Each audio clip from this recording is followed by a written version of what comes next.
आइल महंगाई के जमाना बलमा जरा जम के बलमा जरा जम के कमाना आइल महंगाई के जमाना बलमा जरा जम के बलमा जरा जम के कमाना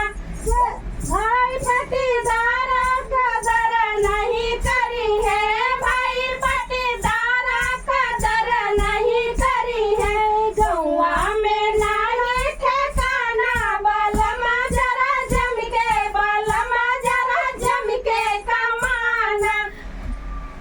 आइल महंगाई के जमाना बलमा जरा जम के बलमा जरा जम के कमाना सेठ तना मरी है जेठान तना मरी है जेठ तना मरी है जेठान तना मरी है गौआ में नहीं ठिकाना बलमा जरा जम के बलमा जरा जम के कमाना आइल महंगाई के